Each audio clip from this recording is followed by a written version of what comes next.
जो चिराग पासवान यह सोचकर चल रहे थे कि भारतीय जनता पार्टी उनकी शर्तों पर उनके साथ गठबंधन करेगी। शर्त यह थी कि चाचा को आउट कर दिया जाए और चिराग पासवान की लोजपा को 7 सीट लोकसभा का और 1 राज्यसभा का सीट दी जाए, तभी वो गठबंधन करेंगे। लेकिन एक ही झटके में चिराग पासवान चारों खाने चित हो गए। अभी बात सुनकर आप थोड़ा चौंके होंगे, लेकिन चौंके नहीं, थोड़ा धैर्य रखिए।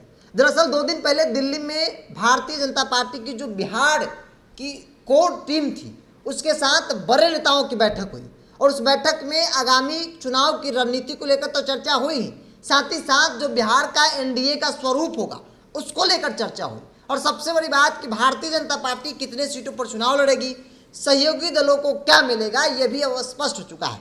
हालांकि आधिकारिक तौर पर कोई बयान नहीं है, लेकिन जो जानकारी सामने निकल के आ रही है कि भारतीय जनता पार्टी ने अब यह स्पष्ट कर दिया है कि बिहार की 40 सीटों में से 30 सीटों पर खुद चुनाव लड़ेगी और 10 सीट बाकी सहयोगी दलों को चुनाव लड़ने के लिए दिया जाएगा। अब सवाल होगा कि चिराग को कैसे झटका लगा, तो इस बात को भी समझ लीजिए। दरअसल चिराग पासवान ये चाह रहे थे कि भारतीय जनता पार्टी उनकी शर्तों पर गठबंधन करे और 7 लोकसभा की और 1 राज्यसभा की सीट दे, और इसके अलावा विधान परिषद की कुछ सीटें भी चिराग चाह रहे थे। और सबसे बड़ी बात कि चिराग पासवान यह चाह रहे थे कि हम उसी शर्त पर एनडीए में वापसी करेंगे कि चाचा को वहां से आउट कर दिया जाए, या फिर लोकसभा चुनाव में चाचा जो है वो सहयोगी दल के तौर पर नहीं रहेंगे। लोजपा मतलब चिराग पासवान। लेकिन भारतीय जनता पार्टी ने बस स्पष्ट कर दिया है कि किसी भी हाल में हम तो 30 सीट पर चुनाव लड़ेंगे, लेकिन बात चाचा भतीजे यानी पशुपति कुमार पारस और चिराग पासवान की है तो किसी भी हाल में 6 सीट से ज़्यादा आपको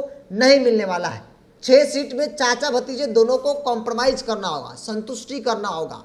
और अब यह कहा जा रहा है कि चिराग की मजबूरी है कि भारतीय जनता पार्टी की शर्तों पर एनडीए में वापसी करेंगे, यानी कि 6 सीट ही चाचा भतीजों को मिलेगी। अब बड़ा सवाल है कि चाचा को कितना सीट मिलेगा और भतीजे को कितना सीट मिलेगा। ये सभी लोग जानते हैं कि जो वोट बैंक है 5, 6, 7% पासवानों का, ज़्यादा वोट पे चिराग का दावा होता है और हकीकत भी कहीं हद तक यह है कि चाचा से ज़्यादा वोट भतीजे के पास है। और उस समीकरण के मद्देनजर भारतीय जनता पार्टी भी स्पष्ट कर देगी कि ज़्यादा सीटों पर चिराग पासवान चुनाव लड़ेंगे और कम सीट पर चाचा पशुपति कुमार पारस लड़ेंगे। संभवतः ऐसा भी हो सकता है कि 4 सीट चिराग पासवान को मिल जाए और 2 सीट चाचा पशुपति कुमार पारस को मिल सकती है, लेकिन चाचा भी एनडीए का हिस्सा रहेंगे बतौर अपनी पार्टी सहयोगी दल के तौर पर भारतीय जनता पार्टी के साथ वो काम करेंगी। तो भारतीय जनता पार्टी ने अब यह स्पष्ट कर दिया है कि 30 सीट पर हम चुनाव लड़ेंगे, बाकी 10 सीटों में से 6 सीट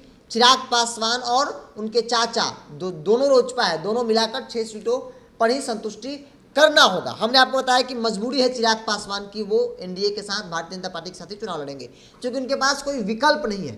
थर्ड फ्रंट में जाकर चुनाव लड़ नहीं सकते हैं। कहा जा रहा है कि अगर वो थर्ड फ्रंट के साथ चुनाव लड़ेंगे, जो संभवतः बन सकती है, तो चिराग पासवान खुद लोकसभा पहुंचेंगे कि नहीं पहुंचेंगे, इस बात का डर जो है उनको सता रहा है। दूसरी बड़ी बात है कि महागठबंधन में उनके लिए नो एंट्री का बोर्ड लग गया है। एक तो तेजस्वी यादव युवा नेता है और दूसरी तरफ नीतीश कुमार जो धुर विरोधी है।